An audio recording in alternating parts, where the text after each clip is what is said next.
What's up and welcome to another Mograph Mocast. I'm Dave. And I'm Matt, and joining us today are some of the best in the industry. First off, we've got Joey Korenman from School of Motion. Hello. Chris Doe from The Future. What's up, everybody? And Ryan Summers. How's it going?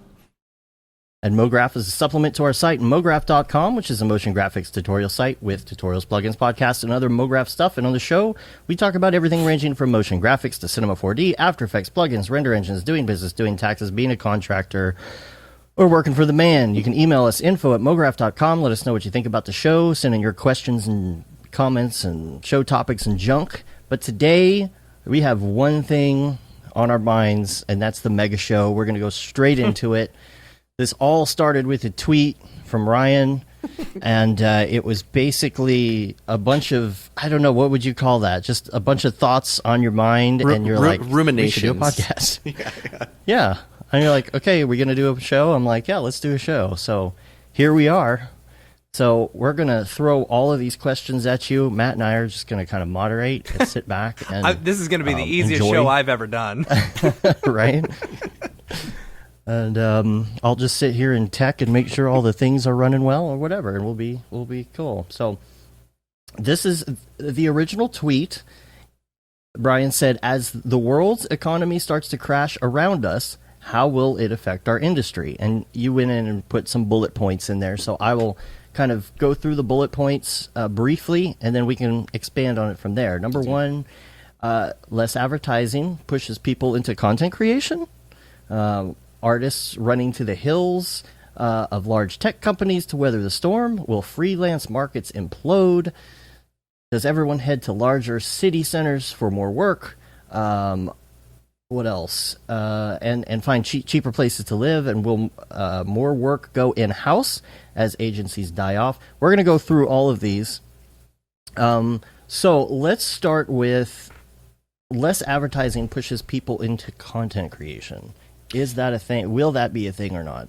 Can I just give a bit of context to that question before we start diving Absolutely. into it? So, absolutely. Just as where my headspace was at, this is pre-Camp Mograph, but post finding out the news about Digital Kitchen, the company that I'm currently working at, in terms of what's happening with the company. And that, as I think Joey and I talked about, was it the end of year podcast, Joey, for School of Motion last year? Mm-hmm. Last December, we talked about... I didn't mean for this to happen, but I kind of predicted that companies that we love, half of them are going to be gone. The big companies, the old companies, the ones that we all kind of aimed for when we first started. And unfortunately, the company that I'm at is kind of going through something like that. So a lot of these questions were kind of a combination of what are we going to talk about when we go to Camp Mograph, and then a reaction to kind of what's been happening here as well, in terms of just the industry changing and shaking up. And some of their, Chris could probably pick this out as I was doing it, some of them are kind of done a little bit as like counter programming, because I've been hearing these things. They're not necessarily things that I feel are going to happen, but I've heard them a lot. Especially this first question, like, well, if there's economy's going down, that means there's going to be less advertising. What do we do? So that's where my head was at to start this whole kind of thing off. I'd like to jump in here and say that I think there is less advertising, but I don't agree with the economy is crashing. And I think it's us in our own industry that we define the universe. But as you can see, the economy is going up. The stock market is going up. It's just our niche of the market is shrinking. And what is happening? And it's mostly because advertising is transforming. I have friends who own and run advertising agencies, and they're telling me advertising is dead. Advertising as we know it in terms of radio, TV, and print, because nobody wants that anymore. Nobody consumes that kind of advertising. We don't want to be advertised to anymore. But the advertising dollars are still there. They're just going somewhere else. And it doesn't look like the way it used to just 5-10 years ago. Yeah, I'll add to that. In preparation for this, I've been listening to a lot of Gary Vaynerchuk, and this is all he talks about is this. Okay, so I think like one thing to keep in mind is it's really easy to mix up the micro with the macro, and I think that's kind of what Chris was saying. On a micro level, Ryan, the company that you're working at is sort of going through some issues right now that I think we'll probably get into this. I think really relate to the age of the company, the legacy overhead, and being at a certain size that is very hard to make tenable today. Right. And so we're sort of seeing like the extremes work really well. Very small, very big, right in the middle is difficult. But like Chris said, like I looked, I mean, economic indicators don't really show that the world economy is crashing right now. Of course, everyone's predicting a recession and all of that, but if you're not in a recession, there's always an impending recession. And like seriously, and keep in mind that the people telling you to watch out, the recession's coming, they have a very strong financial incentive to do so. So I tend to not think the sky is falling until it's actually falling. Right. And I would even argue, I think that there is probably closer to a recession than continued what we've got going on in terms of economics. But I think that doesn't even matter. I think that the reason why I posted that as the first question is that even in an economic downturn, that doesn't mean that advertising stops. It means that it becomes much more focused and it becomes much more specific versus spending a lot of money in 50 different places. You spend different kinds of money in specific avenues. You get better at your job when there is an economic downturn. It doesn't mean that they're not selling things to you and that there aren't commercials and advertisements being made. And then again, this is kind of going back to what we talked about during Camp Mograph, guys, was that whole idea of just defining motion design as we make stuff for other people. I think Chris and Joey are great examples of how that isn't necessarily always true. And it's kind of sad that motion design gets determined by its definition as we make things for other people to sell stuff. So that's a whole probably other question to go, but that was it was a leading question, is that less advertising isn't necessarily going to happen even if there is an economic downturn. That is true. And I think it's just about the forms of how people communicate their message to other people. And like I was saying before, the old model, it is all but dead. So to stay in that industry, and even I would still argue with this, guys, that we're talking about, I think it's called the inverted bell curve, where there's room for people at the bottom, at the top. Yep. But I think that's just like you're on the Titanic still. You're still on the same boat. You're at the edge of the boat, so the middle dies first, but you'll die too. And I've been talking about this for years, and that if we continue to build an industry around something that is no longer going to exist, when your client are going out of business, we have problems. So but Mograph as a general discipline is not going anywhere. You just have to find a different application for it. Yeah, and people are. I mean, we'll probably talk about a lot about alternative, means of animation, AR and VR, and a million different things, making ads for Instagram and YouTube pre-rolls. But it's not necessarily all that different than what happened before there were websites, right? All of a sudden, there's this new thing called a website, and print was going to die. And did it die? No. Did it transform dramatically? Sure. Music industry is the same thing. Like, music industry is not gone. People are still going to listen to music, and people are going to make money from it. The way it works is different, and the percentages that people make from creating and selling music is different. But Spotify is doing amazing. Maybe not necessarily for musicians, but the medium's still there. The music's still there. Well, the model's changed because of Spotify. The model for bands now is not make money selling your music. Your music has now become the marketing for your brand, for your music lessons or your drum samples or all those other things. Another thing that touring. Yeah, exactly. I think a lot of bands would argue that that's a moneymaker. But another thing that so I lived through the 2008 recession. I just got into the industry right after the .com original bubble crash, so I didn't really see that. But in 2008. I remember being really, really scared and listening to the news and freaking out and thinking my life's over, my career's dead. And what I saw, and if we go through something similar, I think what'll happen is the advertising budgets shrink temporarily. They eventually go back up. But I think as motion designers on the front line, it's also easy to forget that when you hear that Subway does a $500 million a year ad buy, that doesn't mean they're paying $500 million a year to artists to create stuff. It's teeny fraction of that, and the rest is going towards media buy, right? Yep. And so the media buy will change. And in 2008, from 2008 to 2010, what I saw was everything I worked on used to be stuff that would go on TV. And 2 years later, 85% of it was not on TV anymore. It was on the internet. It was some form of web video. And I think that that's what we'll see. I think that this is Gary V. This is all he rants about now. Is there will be a day where there's no such thing as a TV commercial. It just won't make sense. It'll be one ad repurposed for 50 different mediums. And so it still requires the same amount of effort and work from an artist to do that. And that is the smallest piece of the budget for a client. Like Coca-Cola, to pay you $30K as a freelancer to make some cool, web ads or something like that for Instagram, that's not really going to go anywhere. But then instead of, putting $10 million towards an ad buy that includes, I don't know, digital billboards at stadiums or something, it'll just be Instagram. It'll just be, social. I think those are the sorts of things that will change, and it won't hit the on-the-ground motion designer nearly as hard as it'll hit the agency owners that Chris knows and people like that. Mm-hmm. So I'll kind of restructure some of these questions slightly based on what we're talking about here with the economy.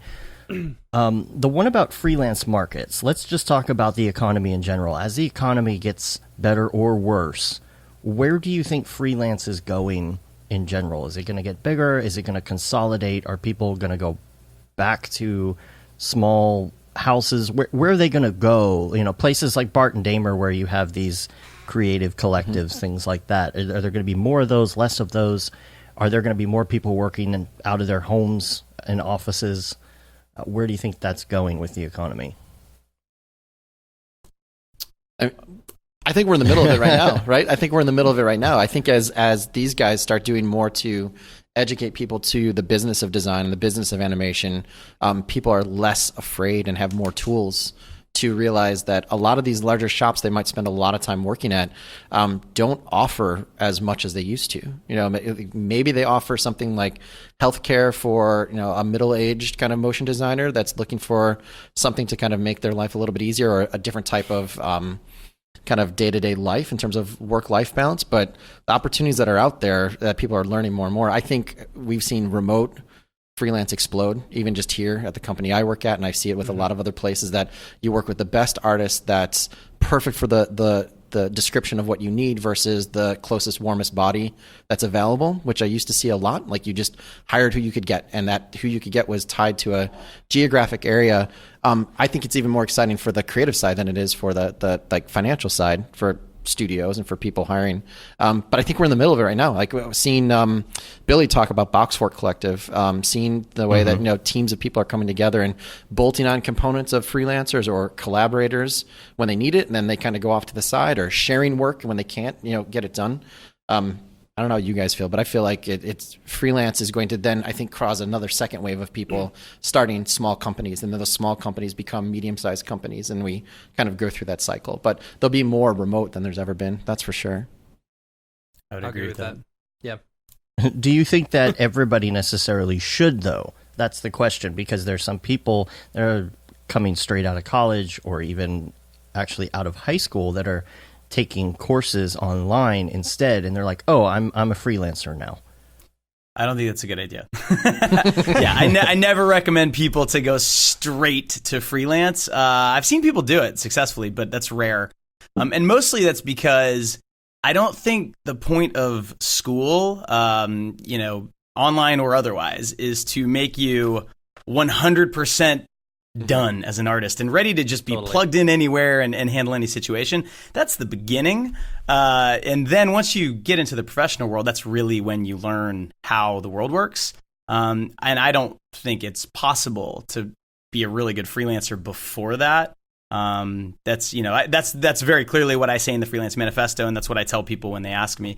To get back to the original question, I think freelance is going to be huge. I mean, we're a fully remote company, and we always have been, and we have now 15 full-time staff. We have, I think, 35 teaching assistants. They're all over the world.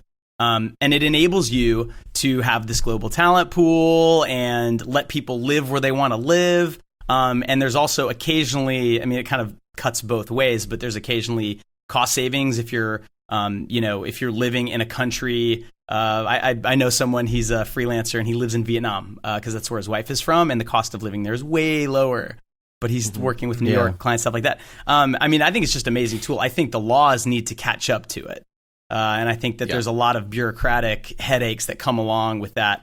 And so that's one challenge. And then the other challenge is I think there's still a lot of companies and studios out there that are not, they haven't caught up to the fact that this is happening. And there are ways to make it work really well. And they still insist on ass in the chair, body in the building kind of thing. But all I see is this, you know, spreading. I mean, there are now huge companies, Envision, Automatic, that are, you know, over 1,000 employees, fully remote. They do not have a central office. And they're doing, you know, multi-billion-dollar company kind of things. So yeah, I'm all in as far as that's concerned. I don't think freelancing is for everybody. No, absolutely not. You have to have that desire to be an entrepreneur to do it, because that's what it is. It's For sure. It's the creative entrepreneur. That's what a freelancer is. Yeah.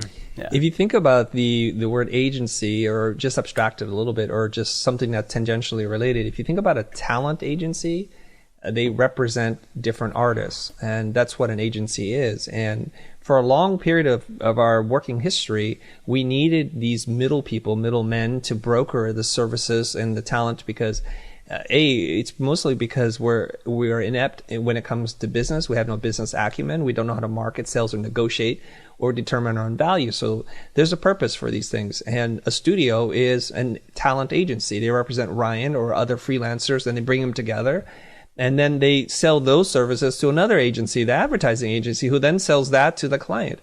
But we know where technology is going. The barriers to access, the barriers to clients and being able to communicate in this way that we are today. Like, look at all of us. I'm pretty sure we're all in different places. I can tell, right? So we're having a real-time conversation, and we're having it with a whole lot of people who are tuning in either live or later on. So that means there are going to be more opportunities for you to have direct conversation with your potential client, not another broker, not another agent. And when you do that, you cut out a lot of the middle part, which is the markup. So when you sign on to be a freelancer or a full-time person for a company, a studio, they mark up your rate. That's how they make money. And then they sell that service to an agency, and then they mark up your rate once more. So the person who receives the person who does the work receives a very small portion of the money. That's just the structure. That's the retail model. So if you can sell wholesale or direct, you'll actually make more money, and the person buying your service will spend less, and the money will go towards where it needs to go, which is a talent. So we're trying to reduce the stuff in the middle, and we can do that. So Chris, what you're saying is that talent agencies are importer-exporters, and right now they're making less and less on each what would you call it, exchange, to the point where we're starting to realize we don't need importer exporters as much. Yeah, I think that's pretty reductive, but I think that captures the sentiment. And just so I don't offend every single person, the importer exporter also does do something. They coach absolutely. And they leverage. For example, you want Ryan Summers, you can't get him, but we have this other young upstart guy or gal who's really good.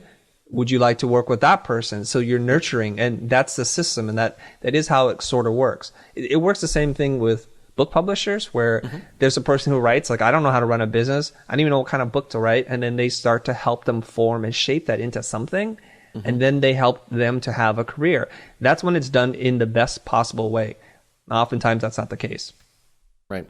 I think, just going back to the original question too, I think the idea about freelance is that it's not an absolute answer for the entirety of your career, right? Like, there's times where it makes a lot of sense to be a freelancer, and then there's times where, you know, you are an artist, you have a lot of the leverage right now. There aren't enough of us out there for the work to be done. Go to a shop that gets you access to those amazing jobs and those amazing clients and those amazing artists to the left and right that you can build up your reputation with. Use it for what it's worth, the same way you're being used, right? It is an exchange, like Chris said. There's something to be said about going to a shop, 2 years, get everything you can out of it, be aware of it while you're doing it, right? They're aware that they're taking something from you. You should be aware that there's something for you to take back as well. Freelance for as long as you see fit. Maybe go back to a shop, go to a brand, start your own place. Like, there's more to the continuum other than I work for a shop and I give up my life for a salary and an insurance, or I'm a freelancer and I'm going to be 90% business and 10% art, right? Like, there's a balance to all of that. I think that was one great thing about Camp Mograph that exposed us, is being in a room of 70 people trying to hash out a career, figuring out what to do with either no experience or tons of experience, figuring out what the next step is. It's a wide range, right? And it's different at every time in your career too. Yeah, I think freelancing is a tool. That's the way I always put it. It's and it's only useful if you know what you want out of your career, which is only useful if you know what you want out of your life. I mean, there's kind of this like reverse engineering that has to happen, I think, before I can recommend freelancing to somebody. Like, well, what do you want? How many hours do you want to work? How much money do you want to make? But in terms of like the new economy that we're in and that we're sort of trying to read the tea leaves, 5-10 years down the road, I think having that tool in your arsenal, being able to get your own work and not having to rely on, the biz dev person at the studio or something like that, that can sort of help make you more recession proof if you're worried about that. And it can also just help in a lot of situations if you decide I really want to take 6 months and make this, personal film or something like that. Well, it's hard to do when you have to be somewhere from, 10 to 8 or whatever. So yeah. Well, I mean, this business, more than anything, I think the more I'm going through it, it's a confidence game, right? Whether you're trying to win pitches from a client that has the money, or you're an artist trying to figure out how much should I charge, right? Like, there's a lot of factors stopping you from all of that, right? And the more confidence you can have, which sometimes going freelance and proving yourself, you can do it, right? Gives you a lot more confidence to be able to make those decisions going forward of where you're going to go and what you're going to do. And I mean, I think that's kind of like you said, it's a tool. I feel like confidence it's a sliding scale, right? Like, you can be too humble or you can be too kind of cocky. But that's what I think both of you guys do really, really well in the industry, is that you're giving people confidence that they can either be a business person or they can freelance without having an entire studio around them. Yeah, it's just trying to figure out what the equation is for you right now, and then where that leads to, like you said, where you want to go. That was the most interesting thing, I think, at Camp Mograph in our conversation, was that not a lot of people know where they really want to go, right? Whether from the moment they start in the industry, like, I want to do motion design because it's fun, or I want to work at Buck, or they've been in the industry for 10, 15 years and they have no idea what the next step is. They just know the grind right now isn't working. And to me, that's the thing I think that's like the part that's missing in motion design right now. We've got the tools really well. You guys are teaching people how to run the business, but figuring out what you want to do, like what you want out of it. There's a guy in Chicago here, JC, that I talk to all the time, and he was at Camp Mograph, and he's like, I don't know what my next step is. He's like, I know I don't want to be a director. I know I really enjoy animating, but I keep on feeling this pressure that just being an animator, what's next? I feel like there's this constant, like, I've got to be doing the next thing.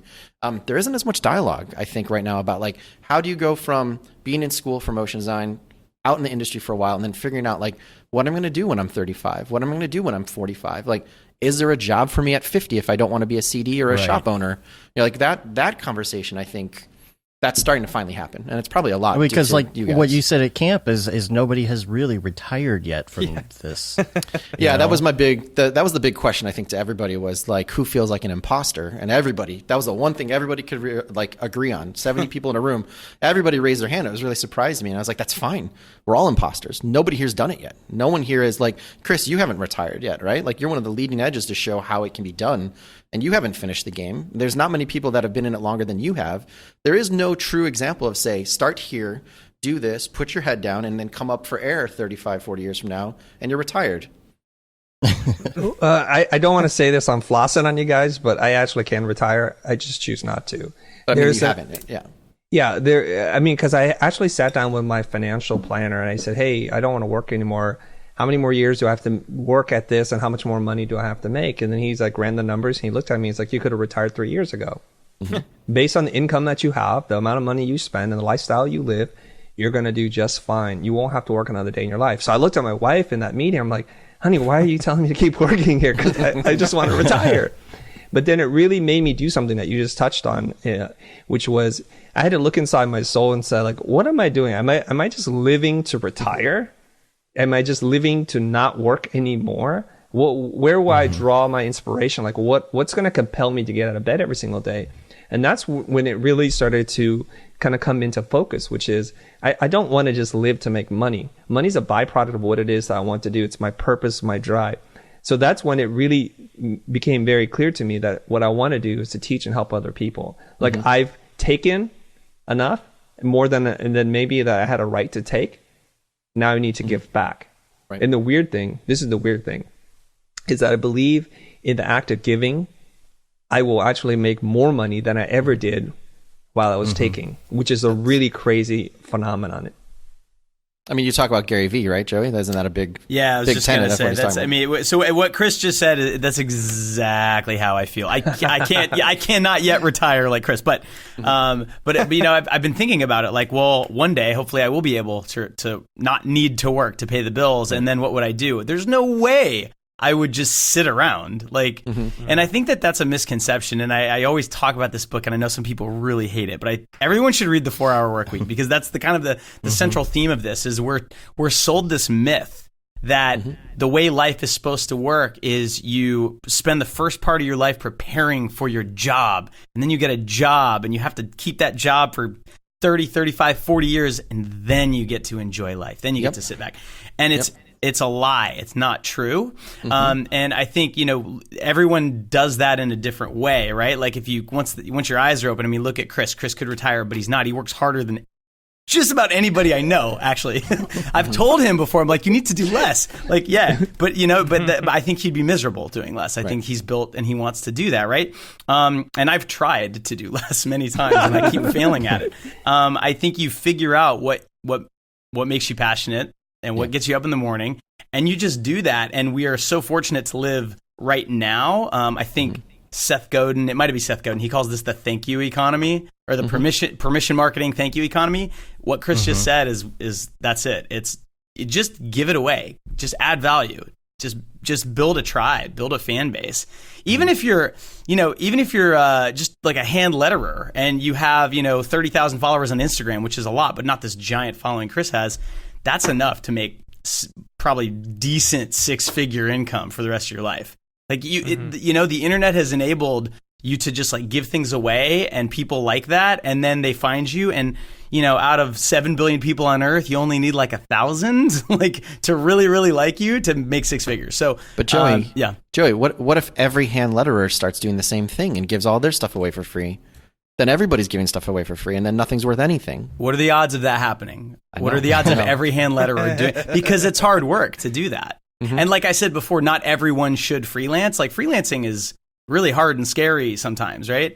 And some people just have no desire to do that. Yeah. They're like, you know what? I'm willing to maybe make a little less and have a little less flexibility in return for that calmness that I can have, right? Sure. I tried that and it didn't work for me, so that's why I do what I do. I don't think every hand letterer is going to be Stefan Kuhns and and do what he's doing. And there are plenty that can go and work for, Urban Outfitters or something, or Starbucks even, and like probably make a decent living still. Maybe not have followers and get asked to speak at conferences and make, $250,000 a year. But the world's a huge place. There's so much. There's room for everybody. I really don't believe there is a ceiling, to be honest. Yeah. I want to jump in here. There's a couple of things that we're talking about, and hopefully I can just put them all together in a way that makes sense to people that are listening. Somebody asked me this very recently, just this past week. Chris, you work so hard. Like, how many hours do you work? And I had to really think about it. And I said, in one way, I work 0 hours. In one way, I work from the moment my eyes open to the moment that they close. And I think about this, and I'm probably not going to say this the right way, but I hope that the sentiment comes across, which is when you build somebody else's dream, that's called work. When you build your own dream, that's called play. And that's what I do every single day. And then my productivity has gone way up. My happiness level has gone way up. My health has improved. Everything about it has gotten better. Like when I want to read a book, that's when I read a book. When I want to create posts, that's when I do it. And this is going to segue into something else, which is Kevin Kelly's article. He's one of the executive editors from Wired Magazine. He wrote about finding 1,000 true fans. If you can create 1,000 true fans, you can have a sustainable lifestyle business of $100,000. If each one of these fans is willing to give you $100 for something that you do, it could be like Joey said, you letter their name on something, or you write a book and they buy the book, or you record a song and they buy the song, or a template, anything that you make. If you can find 1,000 people who love you enough because you've given more value than you've taken, that they'll gladly give you $100 every single year, you can have a 6-figure income no matter where you are, regardless of your education, your pedigree, your portfolio. It doesn't even matter. There was something that I know his name is controversial, and I bring it up with an asterisk, but Jordan Peterson talks about the value of art and artists. And he says if you look at France or Spain, their economy is driven by tourism because people want to come and see art and be in its awe and its beauty and have a transcendent experience. And he says that the value that artists create for the world is incalculable. You cannot measure it. And he says that, I wasn't sure if it was Paris or something, but he's like, there are more tourists there than there are citizens that live there. That's the power of art. We are transformed and we have a transcendent experience. And he says the value never goes down. It only goes up. When they build these cathedrals, these amazing halls, it took 300 years to build, but the value just keeps multiplying over time. So is there going to be a ceiling for how many hand lettering artists that are self-sustaining? I do not know. I know Ryan asked that question because he's channeling the audience like, but what if? And I get that. I know he's doing that for that purpose, but let's not worry about that what if. When we get that to that saturation point, you feel like, okay, everybody that's great is doing hand lettering now. Well, there are other creative outlets. It's not just one thing. But don't sit on the sideline because opportunity is knocking on the door and you're not willing to open the door. Let it in. Give it a try and see what happens. That's the little bit of courage that you need to have, and then go for it. I'm glad you said that word, because this is the thing that's always been bothering me in this industry, because I look at other creative arts like film, music, animation, like every other creative art that is difficult to learn and has a value for what you can do. There is a subset of people who find a way to go and make it work for themselves. But for some reason, in motion design, the industry that is animation, it's type, it's photography, it's music, it's storytelling, it's all of that stuff that has an incredible value to people to figure out how to sell their things. For some reason, outside of educational components, our industry does not have something that is unlocking the door to allow all of these people to speak to people outside of just our industry. And I'm struggling with the I don't want to say that it's courage. I don't want to say that it's business know-how. I think it's this stew of many different things, but I feel like there's something out there for someone to be able to unlock that for people in our industry beyond just, like I said, texture packs or tutorials. That I think motion design can speak, because it does. That's what it gets paid to do, to a much larger audience than just ourselves, in a way that allows you what you just talked about and what you talked about, Joey, the freedom to have your own schedule, the freedom to have a family, the confidence to go and take a month off and go and just discover something new for inspiration, the ability to know that you have money in the bank. I feel like that exists so much in motion design, because we are kind of like the world's problem solvers in a way that can apply to almost anything, any kind of creative problem. I challenged people at the camp, and I felt like there was a lot of pushback and a lot of like, what are you talking about? Are there any examples? You're crazy. Have you done it yourself yet? I wish I was there. Oh and my God, I wish I was there. Yeah. But I mean, this is your opportunity. But it's really interesting to me to just like, as a kind of like psychological case study, like, why do we not think that door is open to us when we can see it everywhere else? Okay, if you look at Mograph as a process of creating something visual that's in a sequential format, the closest cousin is film. Filmmakers have been able to exist and make short films. The question is who pays for your film? That's all it is. And as you were talking there's a guy, he doesn't seem to be as prolific as he used to be, or maybe I'm not seeing it anymore, but Naz Daily, he produces a 1-minute video every single day. He's grown a ginormous following and is able to live his life this way. Now, you might argue then, but it's not Mograph. But what is Mograph? It's just that your ability to communicate or tell the story. You have an idea and you want somebody else to have the same idea. Mm-hmm. We get caught up in the production and the technical prowess of what it is that we do that then pulls us away from the message. And sometimes simple animation, just type on a screen, moving very in a whimsical ways, the way that you communicate an idea.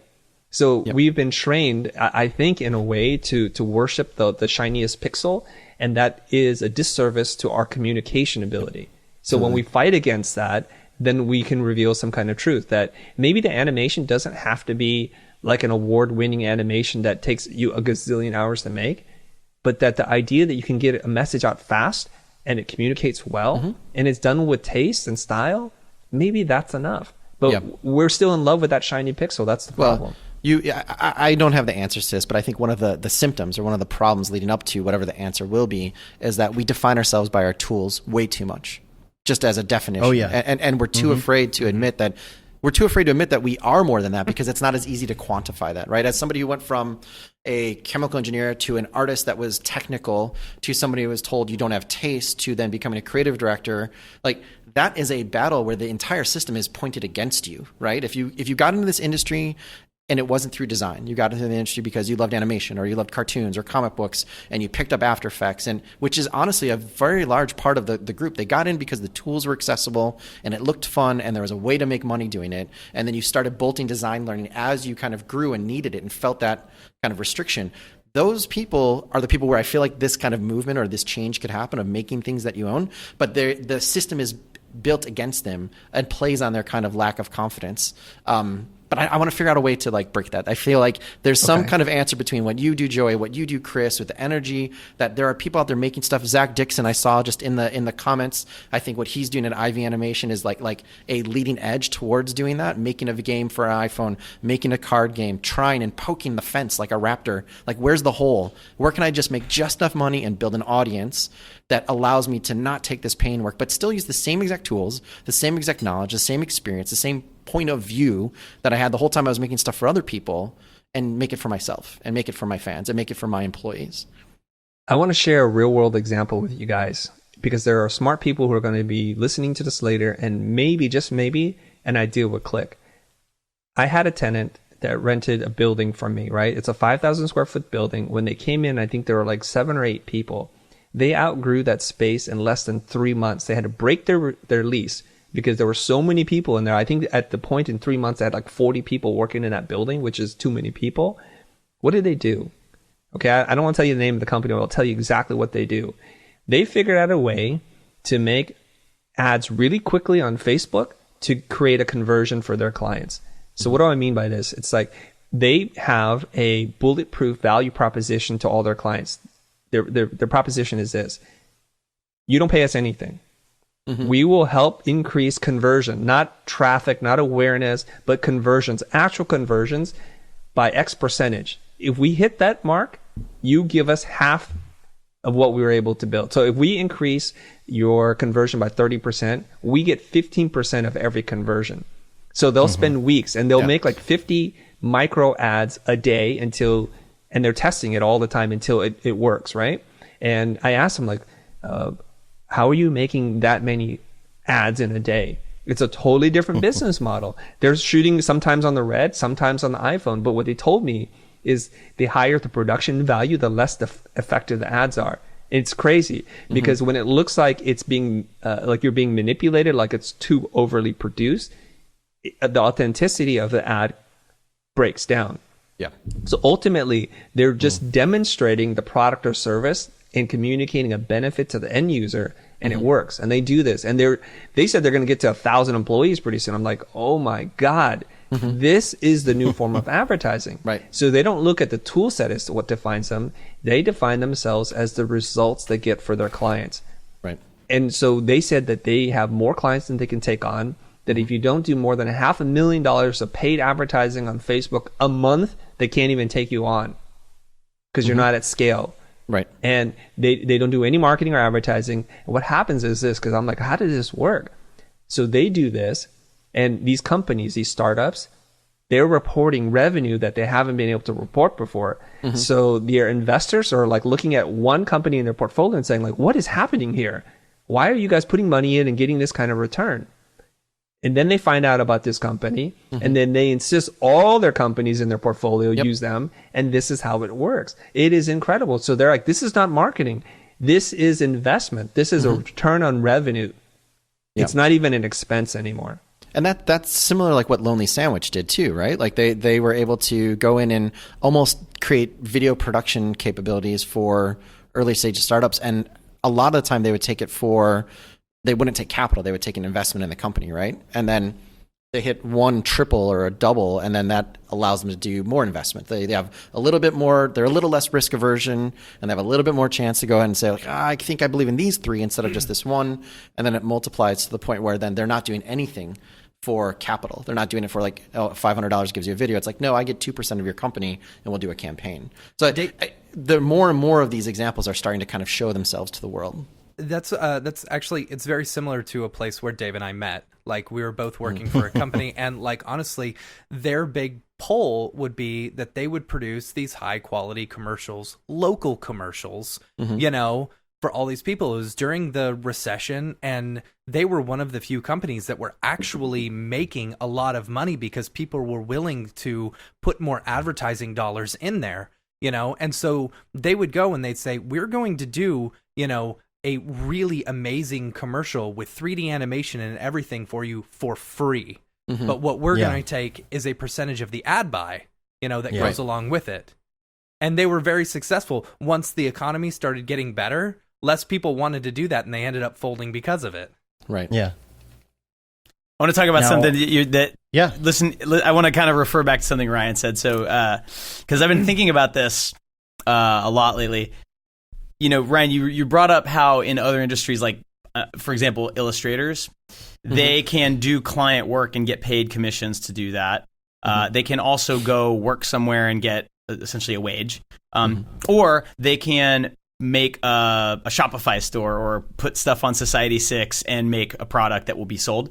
And motion designers don't have a version of that, really, right? They sort of do. I mean, like, there's a lot of motion design stock crap, on Shutterstock, Adobe Stock, stuff like that. I assume there are probably some people out there making a lot of money with that. I don't think nearly enough motion designers know that that's a thing you can do. But I think that part of the problem is that if your goal is to make money, because it's not, if you're like, I want some version of that for motion design where I can make money while I sleep, you may not be able to do that and really love the thing you just made, right? And I think it's good to just kind of make peace with that. And this, I know that some people may completely disagree with this, but that's how I feel. I feel that if the goal is money, just own that and then just make peace with the fact that I'm going to sell what people are buying. And if, and there's a lot of ways to do that. I mean, in motion design, the easiest way is to sell things that service the motion design industry. And that's mostly what you've seen examples of. But there's also, there's stock, and someone will crack the code eventually. There is something out there. I don't know what it is off the top of my head, but there's something really useful. I know, like, for example, Cub Studio and Elo both have sub companies that are doing automated motion design using data clay and services like that. There's a company called Cloneless that is kind of doing a similar thing at a bigger scale. So there's companies like that are productizing motion design, and they haven't. It's still very hard to do that with After Effects. It's just not quite fully baked yet. But I mean, there's opportunities out there, and there's just no risk-free ways of doing it. There's no easy ways. There's no, hey, I made this picture that's really cool. I'm going to throw it on Society6 and see if anyone buys it. There's not really a great version of that for us, but that's okay, because if the goal is to make money, there are tried and true ways to do that. So I would just kind of separate the two, and then it just gets a little easier. Joe, I want to jump back in there because you're saying something that I wholeheartedly believe in, but I think people are going to throw up in their mouth when you say that. So when you say if your goal is to make money, they're like, I don't want to make money. How dare you? That's blasphemous. Well, let's just change the word. If your goal is to have freedom, because that's what money does for you, then you have to think about what are you willing to do to get that kind of freedom? Because once you have freedom, you can make any kind of art that you want. And I look at that story, I know it's not totally parallel here, but like Shawshank Redemption, like he's digging out of that, he's building a tunnel to get out, and he's willing to put it in like one spoonful at a time every single day so that ultimately he has the last laugh, right? That's how you have to think about this. If you want freedom, because in theory, money buys you freedom to do whatever it is you want, however you want to spend your time, wherever you want to live. And I think there is a way to do this. If you look at, here's another example. Andrew Kramer is not an educator. He has passive income, and he built it very humbly and by being very smart about building tools that other artists would use and find useful. He's built a pretty sizable empire doing just that. And he's not an educator. He makes products, templates, tools. And here's another thing that you can think about. The advertising market has shrank considerably, but the motion graphics market has not. You just need to look for some other way to apply it. Can you automate and templatize some of the things that you do so that you give a decent enough product for people who need to spice up their ads or their marketing videos or their keynote presentations so that it's almost done by scripts. You change the words, you pick a font, and then it runs through its process, and out comes a 20-second clip. If you can do that, you are almost at that place where you're making money in your sleep. So start designing things that are very useful, that are broadly applicable, that can be systematized. And if you can do that, there's an infinite number of clients that you can turn around, and you could crank out 3 of those videos a day in 20 minutes and make $2,000 or more. You could totally do that. And if you focus on typography, things that are easily repurposed, that's going to probably help you. Yeah. I think Andrew's a great example of some of the stuff I was talking about too, though. If you look at, even if you just like quantify it by the number of Twitter followers he has, right? Which doesn't really mean that much, right? But he has an order of, if you took School of Motion and The Future combined, he has an order of magnitude more followers on Twitter than both of those, right? Both of those combined, right? Like I think you're at like 28,000. I don't know what School's at, but like Andrew Kramer has like 150,000, right? And I think that's part of what I'm saying about like he speaks to more than just his own like insular world, right? Like you could say he was kind of like a YouTube After Effects guy early on before that was there, but he speaks beyond that, right? Like his tools aren't just for, motion designers trying to be able to systematize something, right? There's something there that he captured. And part of it I also think is just like, there's a humility and a humbleness in our industry that there's not a lot of people who put their name first or their vision. I keep on talking about voice and vision, their vision first. And the people that do in the industry, those are the people who get rocketed up and pushed up into creative director positions where you don't hear or see or know their names, right? They're in the industry, they're pitching, they're winning, they're doing whatever they're doing, right? They're still motion designers at heart, animators at heart, but they get put in a way where they're kind of vacuum locked away from the rest of us and we don't hear about them. And the few, the Ash Thorpes, the Beeples, you guys, like the few people who do take the risk and the chance to go out there with their art. Is their art good? Yes. Like their artwork's great. Are there people who make better work than Beeple or Ash? Sure, I'm sure there are. Nobody knows who they are because they haven't taken the time to put out the energy to kind of create something beyond just like the people in motion design know about. Like guys, Beeple selling T-shirts for.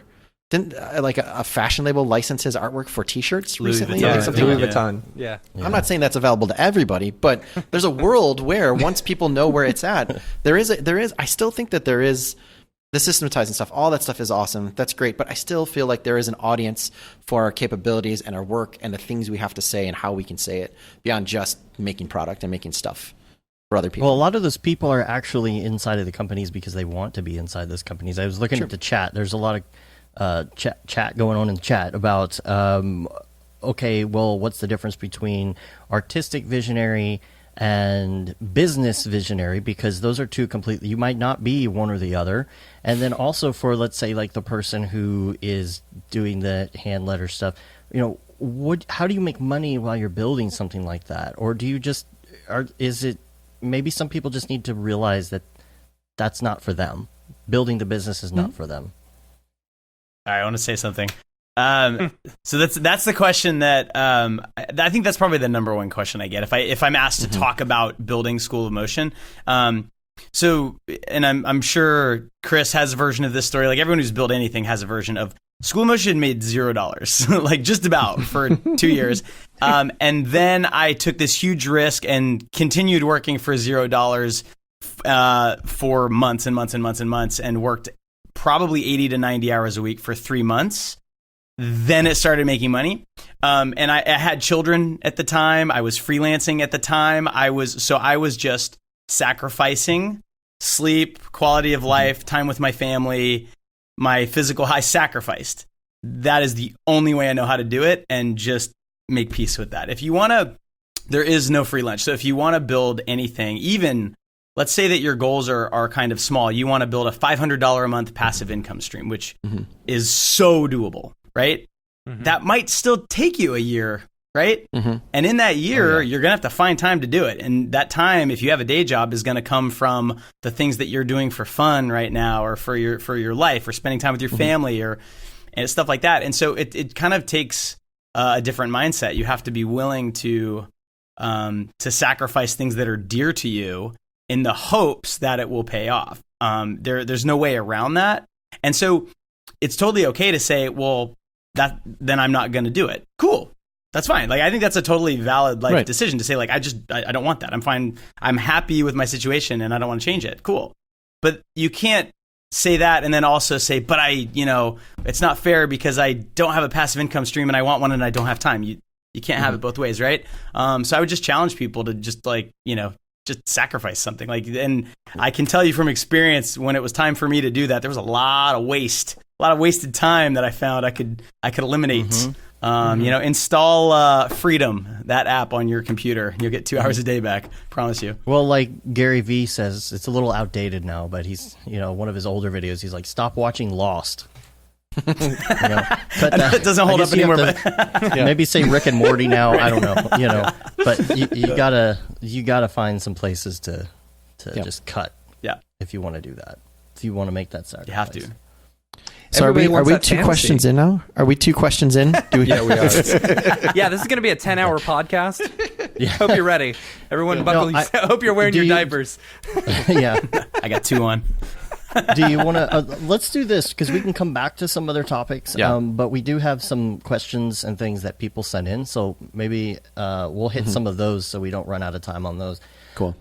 The first one is from Mark Fancher. This is Houdini Mark. He works at Already Been Chewed. Mark. He says, "Are we in the midst of a motion bubble? If so, what, if anything, can we do to future-proof the success of our industry in the face of impending economic recession?" Which, well, that's debatable, but economic recession, climate change, AI, talent saturation. And he put, edit, I'm only asking this because it's the largest, most serious possible question I could think of. We're fine. Everything's fine. Can I just respond to just one component of that? Because I don't know if we'll be able to solve AI and climate change in this talk. Right. But I don't know where in the world there's a talent shortage, but it sure isn't in any of the places where the work's getting done. I don't know where that exists, but if you go to New York, if you go to Chicago, if you go to LA, I'm sure it's the same in other places. There is more work than there are talented level people to do the work. Are there more people who own cinema and playing with After Effects that know motion design? There may be a glut of that, but in terms of actual on the box, ready to be hired today to work on something tomorrow, there is a drastic shortage for that. I don't think that there's any kind of talent oversupply happening. On the talent shortage side, I just don't know. I don't know how to address that other than to say there's work there for people, and there's people there training. I think it goes back to our answer about remote freelance, but I don't think there's a bubble. I really don't. There may be a bubble in two very specific areas that we can talk about later that I think go to an answer to another question we're going to have. But how do you guys? I think we talked about it a little bit. I don't think there's a bubble at all. Well, what is the bubble? If you were talking about like a real estate bubble or a stock market bubble, it means like we're in times of plenty, right? Like there's so much money and everybody's getting paid so much money. Are we in that bubble? I thought we were already beyond that bubble. I mean, I feel like a bubble implies an artificial demand, right? Like if you look at like that there's an artificial demand or an artificial emphasis on value that everybody's waiting for it to be popped so it all comes back down. So if we're talking about bubble, are we saying that people are getting paid too much? Like if somebody's getting paid that's what $750 a day, I don't think so. Are we in that space? I don't think so at all. Those days were behind us, but I don't know. But you're saying that there's plenty of demand for high quality talent that's ready to go, and that is not changing, right? That's what you're saying. Yeah. Okay. Well, he actually said talent saturation. That's what I meant. Yeah. I don't think Ryan there's a talent. That. Yeah. I don't think there's a talent saturation at all. I think it's very opposite. And I don't think there's a bubble because there's not enough $750 a day people I can go out to find to hire for work right now. To be honest, I think it's the opposite. I think that there's a lot of people charging $750 that should be charging $1,200. I agree. But I think that they're too humble on that sliding scale. They haven't gotten so cocky that they've overpriced themselves, but they're way on our rates have not increased in the last 10 years that I've been working at a high level, right? Like an entry level person is still between $300 and $500 a day. A senior level person is between $600 and $800 based on your geography. And there's not many people unless you get into CD level that are commanding more than $1,000. When there's a 911 situation and I need Houdini Mark, I need Mark Fancher, he can definitely get paid $1,200 to come in 2 weeks before a job's done and something's not working, right? Like that exists, and I've seen it and I've paid that when we need it. But there's no reason why people should. Like I say it all the time, man. The leverage is in the artist's hands. They just have not been using it. Whether you're talking about visual effects, whether you're talking about animation, whether you're talking about motion design, the market demands content. Right? Like the market desperately wants more Avengers movies, right? The market definitely needs more Houdini people. Charge more. Like Chris, you talk about that all the time, right? Like people laugh when you talk about, what is it, a $10,000 logo design, or like people come back at you angry, but are there way more logo designers out there? Yes. Are there that many that can actually do something that solves the problem beyond just sticking something on the box? Like, no, they're not there. Like you can charge. Ryan, you know what I find to be really strange is that there's this dichotomy that exists within the creative community. We all should make more money. And then somebody's like, I'm going to charge more money. F you. Who do you think you are? It's like, yeah, right. I think that. I think it's going on in the chat right now. I think the chat's literally going through Let's do it. Let's rock and roll. Let's get controversial. What's the metaphor? Isn't there a metaphor for that? Like the bucket of crabs, right? Yep. And one crab starts to climb out and the other one's pull them all down. You're going nowhere. I want to talk about I want to say one thing about the bubble, because I kind of did the same thing you did, Chris. I was like, what is a bubble? What does that even mean? And the definition I found was it's when the value of an asset or a service in this case is based on unrealistic future expectations, right? So are there going to be more screens or less screens in the future? I would say more. Yeah. Is there going to be more content or less content? Are things on screens gonna are we gonna revert back and say, you know what, it doesn't have to move, even though it could be still? Is that gonna happen, or are more and more people gonna want things to move? I don't see an end in sight as far as how much animation. And I've gotten to talk to a lot of studio owners and people who work at agencies. I talk to people almost every week that hire motion designers, and every single one echoes what Ryan is saying. There's not nearly enough people, especially at the high end, who can handle a set of really complicated boards and, produce them in a timely fashion without too many revisions. There's just not enough. Well, and we're talking about in New York and LA, never mind Boston, everywhere else. Mid-market places like that, Yeah. And I'm sure there's people watching this. I'm sure there's people in LA. I'm sure there's producers. I'm sure there's artists, but that's that's impossible. But man, if you're a producer and you have 2 weeks left and you've been working on a job for 8 weeks and your compositor is not working out, and you go and make a cold call on Friday to get somebody on Monday, you will pay what you have to pay to get them in, right? Yeah. It happens. Maybe it means that you're not working every single day, every single week, every single month at that super high rate. And maybe there's different things you negotiate. You negotiate for project rates. You negotiate for, different kinds of things that beyond just $50 more a day. But there's a lot more air out there than we're acting like there is. Everybody's acting like, oh man, I can't increase my rate, or oh, that's way too much. But it exists out there. And there's a time now for where people are at a higher level in the industry to start setting that standard rather than letting what happened in visual effects happen and everything's just chosen off of a menu and it's just commoditized and it just goes down and down and down.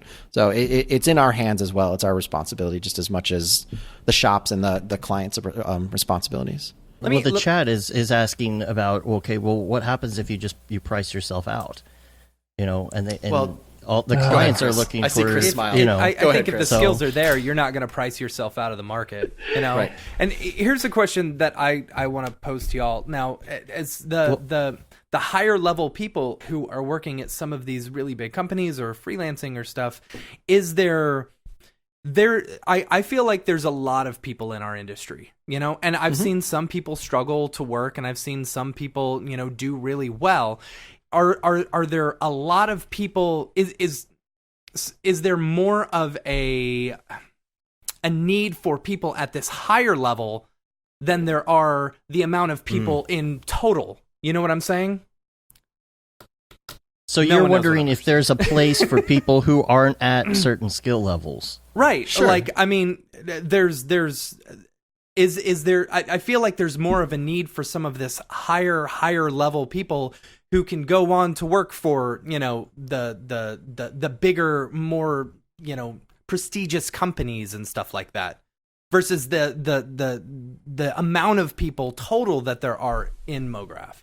Yeah, but I think it goes back to that. That's a great question. I think it goes back to that question we asked at Camp Mograph is why did you get into this in the first place? Did you get into this to get to a point where you can just make enough money to be comfortable and safe, which is totally fine. But then the problem is that normally leads towards people being technology minded or very tools minded. And then that is a race unto itself, right? That's a different kind of race that you almost in some ways become a commodity, even if you don't want to admit it, right? Okay, you're at this level, at this skill set, but that's always rapidly kind of being affected or attacked going down. I don't know. I feel like Chris has a really good response to something because he started smiling. I want to hear what he has to say. Unchain him. Yeah. Okay. I would love to do this. I would love to banish the word "what if" forever. Now, what if is a hypothetical, and it can go both ways. You can say, what if they do pay me $1,200? What if they pay me $4,000 a day? What if my career explodes and I become a superstar? But we usually don't use our imagination for the positive. We use it for the negative. What if they say no? What if they blacklist me? What if I never get hired again? Why do we always go down the dark, negative, self-destructive path? Right. And what if, unfortunately, it becomes a tool for a lot of people not to try anything at all, not to ever to push the boundaries? And that's where I get a lot of flack because I'm like, what if they say yes? And I try it. What if people are really think it's worth it? Wouldn't that be amazing? But we always go down this really dark path, and it's not healthy at all. Yep. You don't know until you ask. And even if they say no the first time, doesn't mean it's no forever. It just means no right now. Right. That's all that means. So we got to just get over that and move on. To your question. Also, that person that said no, like just very specifically, because we're dealing very heady territories, right? But just getting right back to like, man, I'm making $400, and if I ask for $500, the company I've been freelancing for is going to say no, and then they're never going to use me again because that's too much. That person who said no, probably in 6 months to 2 years, is also going to be gone working somewhere else, right? Like the no changes very quickly. Like it's amazing me. The best example I can give is I had an amazing character animator who came out of Animation Mentor that was getting paid $250 a day. And on the team alongside him were industry veterans that were making $750 a day because we couldn't find anyone else. And this $250 a day guy ran circles around the rest of the team, developed the style, could do 4 animation cycles before everybody else could, was very collaborative in terms of like what we wanted to see. And everybody else was like, nope, I'm going to do 1. This is what you get. 2 weeks after that, the other 2 people were let go. This guy was increased his day rate on our end, on my demand, saying this guy needs to be at least $400 a day. And then now he's one of the best character animators 4 or 5 years later. And that has set the standard going up and up, right? Like people, that's why I say people do not understand the amount of oxygen in their unique experiences until they start pushing, until they start asking for more. Not to stop you, Chris, but it's just like it bothers me a lot when people are like, but if I ask for more, then I'll never work here again. Maybe you don't want to work there again. Maybe a place that doesn't recognize your value is a place that's on the downside. And the reason they're saying no has nothing to do with you or your skill. Maybe it has, they can't pay you because they've made a lot of other bad decisions. But now you've allowed your confidence, before you even asked if you could, you've allowed yourself to say, I'm not worth that because they couldn't pay me even if I did ask. It's crazy. It blows my mind. There's something in the motion design industry with our confidence that needs to be reworked. Here's a what if for you. What if everybody listening to this actually asked for $100 or $200 more a day? And if everybody did that and refused to take work for less than that, what kind of future would that be like? Why don't we imagine that what if? I mean, it's always so negative. Yeah. Here's another thing too. This is something that I learned many years ago. You know, when you're a freelancer and you're charging $500 a day, and you want to raise your rate to $600 a day, and you're doing the math, you're like, oh my God, it's an extra $500 a week. It's like an extra $25K in my pocket, right? I mean, that's an extra day. That's real money. Yeah. That makes a big difference to a studio that might be billing $2 to $3 million a year.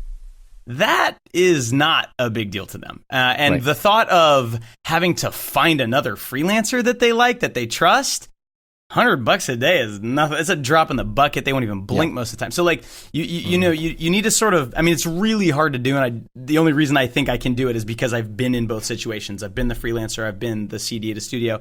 But I hopefully like everyone can sort of imagine that. Like imagine that like you have to find a freelancer and you find one and you love them and they work and they show up on time and they get everything done. And then they're asking for an extra 0.02% of your, you know, company's profit margin a year. Yeah. Would you just say yes? You know, like when you just, you're worth it. Yeah, fine. Well, it goes back to something Chris said earlier, is that if you're ever working freelance for a long time at a place, or let's say you go staff and you have a producer you trust, just ask them what rate they're billing you to the client for, and watch your jaw drop and be like, wait, what? I'm worth how much to you? I'm making 3 times what you're paying me for me to show up here? Like, that's the moment where I had just like the light bulb moment. Was like, there is so much more leverage and there is so much more oxygen, because that's literally how they're making business, right? Like they charge you $500. If you charge $600, all of a sudden they're like, well, I was charging him $1,500 to the client. He's $600 now. I want to charge him $1,800. Like there's a whole world where, like, I don't know, ask for more money. That's my point. Just asking. So I think it's almost human nature in a way to have that what if, that negative what if. How do you go about reprogramming your brain to have the positive what ifs? That's Chris. Okay, let's get into this. Okay, so you've been almost programmed by birth to be cautious of the world, and your parents who raised you really wanted to protect you. So they're like, don't talk to strangers, don't do this, and they might cheat you. So you've got a lot of voices inside your head. Here's an idea that I'm borrowing from Austin Kleon and just mapping it out a little bit differently. He talks about there's a family tree, like where you come from, right? Like your mom, your dad, your grandparents, and your great grandparents. And what about the genealogy of your thinking? If you go back and say like, why do I always ask the what if in the negative? And whose voice might that be? And then trying to map it out and then make a very objective argument for why you should listen to that person in your head versus why you should not listen to that person, and see how it stacks up. And I think we just need to be a little bit more mindful about how we process and take very loose thoughts in our mind and hold them to be almost like absolute truths. It's quite frightening when you start to examine it. It's like, I didn't even think that that was true. And I tell this super gross story, and I'm going to do it right now at the risk of grossing everybody out, okay? When I was a lot younger, my mom was like, hey, did you put on clean underwear? I'm like, how come, Mom? Well, if you get hit by a car and you die today and you have dirty underwear, it'll bring shame to our family, right? And it's a horrible idea. It's like, I don't want to shame my parents, so of course I'm going to put on clean underwear every single time. Later on, I found out from my same mom, one of my great uncles passed away, and I was like, how did his wife find out? Well, because when you pass away, you lose all your muscle control and you wet the bed, or you lose all control. And then it just dawned on me, all this time I was wearing clean underwear for no good reason, because when you die, you just crap in your pants anyways. It happens no matter what. It's like it's either old or fresh. Joe, you got diapers on anyways, so don't worry about it. Yeah. So it's like these little harmless thoughts that you think, one of these things of wisdom maybe isn't so wise, and we hold these things to be true. So I think we've been programmed to be cautious, to be scared of the world, and we're more scared of the world than we ever have been, because there's an abundance of negative information. The news isn't the news anymore. It's just to tell you what's wrong with the world. Right. Yeah, I think that's a good point, man. Like knowing where and why you think the way you do, and really examining that. It took me leaving Chicago, going to LA, and witnessing what I thought was the audacity of people, the way they negotiated, or the way they talked, or the way they handled their business as freelancers or staffers at studios, to realize like that was even possible. It was amazing to me to be like, what you did what? You asked for $250 more a day because you knew the situation, or you asked them what the budget was for the job that you were freelancing on, or you dared ask what the job might be when they called you. Like most of the time people call you, like, do you know cinema? And having freelancers ask, say, well, what part of cinema do you want me to do? That was mind blowing to me. Like I can ask, like, that's a fair question. Like it took me a year and a half to really understand what was possible from just being around people, hearing people, seeing conversations like this, and that extends way further than I think we're even taking it now. So I guess we'll just briefly hit on the last part of his question, which is AI. Do you think that AI will take at least some jobs in this industry over time? Well, you know what? Okay, go ahead. You go. Oh, okay. I was recently at a conference when there was an AI expert in the room, so I'm just going to try my best to paraphrase what he said. Yes, AI will replace jobs for sure, and there will be massive job displacement, but we have to start to ask ourselves this question. As human beings, do we want to do the job that a robot can do more efficiently and better? And I think this gives us higher purpose to like really explore who we are as creative people. But he said, here's the thing. Outside of a very small circle of people on the news and on media and in conferences like this, people tend to talk about AI very negatively. But when he speaks at AI conferences and industries, there is so much optimism about what's going on. He says that it will create way more jobs than will ever displace. The thing is, we just need to be smart about moving into that. He said he was consulting for a South Korean bank, and they said, we need some more data scientists. He was thinking, like, how many do you need? 10, 20, 100? What are you thinking? There are 20,000. And he says, there's never been this kind of opportunity before. If you can think about it, 20,000 data scientists. So what we have to do as artists, as creators, is to recognize where opportunities and trends exist and not be so attached to the past. Let go of that. Take your skills, take your thinking, take your creativity, and just go with the current. It's taking you somewhere wonderful. You're just swimming against the current the entire time, and it's not a productive use of your energy. So yeah, AI will break a lot of things. And if you think about it, Google is AI. When you're cutting something out in Photoshop or rotomasking something in After Effects, that is AI. It's all working for you. That's not the job that a human being should have to do. Plain and simple. So embrace AI as a facilitator, something that's going to help you do what you want to get from here to something that's created faster versus like, what are you going to do about it? Yep. What are you going to do about it, really? Yeah. No, I totally. AI is a tool to get you closer to the speed of thought. And if you don't realize that what you're doing, if you're not in that creative leadership position, is that you are a tool to help someone else get to that position where they can be closer to the speed of thought for their client. Like, that's why I say all the time, I talk about voice and vision, is that maybe you don't want to be, and that's fine, but then you are in a technological arms race for your career, and just accept that and get ahead of that and be a part of that. But then don't come back 5 years from now and lament the fact that there's no roto jobs, or that there's no color correction jobs, or there's no assistant editor jobs, because those jobs are tools to help someone else accomplish their creative vision, right? And that's fine. There's nothing wrong with that. But those are the jobs that will leave, right? Like, those are the jobs that will get taken. I mean, I think Adobe already just posted at IBC essentially an assistant editor AI tool that reframes everything once you edit something into all the different formats you need, right? That used to be someone's job, right? Will that person who did that job, if they had a creative angle to their position, find other work or be able to use that as a tool to do that work even faster? Yes. But it will eat up jobs. But it, like Chris said, is that a job that you really felt was essential? Like, it's inevitable that will happen. Agree with all right, well, let's go to Brandon Parvini, who's got a question for you. Unless, Joey, did you have anything you wanted to add to that? Or No. I was just kind of nodding along. I'd just like to second and third that. Yeah. Brandon asks, he said he feels like this is a softball question, but he wanted to ask it. He said, I'd actually be interested to hear what they think is the worst thing to happen to the motion design field in the past 5 years. Oh, man. Wait. Let me take this one for a minute.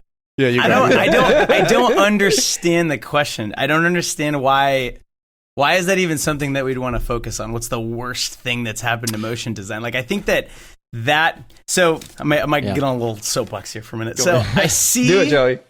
I see this primarily on social media, that, and maybe this is just the algorithm starting to think for us, negativity, it just sort of bubbles up much faster than positivity. I did try to think of an answer to this, and I honestly couldn't. Like, because it's all, and I hear complaints from everybody, right? So I know what other people think the worst thing to happen is, but the worst thing to happen to someone who's been in Mograph for 20 years is the best thing that's ever happened to someone who's just getting in, and it's all relative. And I think focusing on the negative stuff like that is, I don't know, it's fun. Maybe you get a dopamine rush from it. You definitely get more like engagement on Twitter, as some people know. But I don't think it's reality, and I don't think it's productive. So I wanted to like throw that grenade before anyone else answers this question. Parvini's in the chat right now. He says he can elaborate. Yeah. Okay. Well, yeah, and maybe to put a positive spin on it, maybe it's something where we can learn from our mistakes. Yeah, you got to study history in order to know what not to do in the future, right? Is that what people really do? No, that's what we say in action adventure movies. You have to study it to know how to defeat it. I have one personally and it's more of just a personal gripe, and it's the same thing that happened in like animation and video gaming. The homogenization of the race to photorealism, destroying any kind of sense of like real voice or vision from a lot of studios that I really loved. I feel like there's this race to try to get to the point where people can prove that you make something look photoreal, that it's actually made a lot of the people I like or the work I like or the studios I like look completely homogenous. And you could almost argue also, and I don't want to say this because it created a lot of entry points for people's career to what Joey's was saying, at the high level, the homogenization of like, we got to make stuff look photoreal. And then everything's just about making it photoreal and talking about technology and talking about hardware.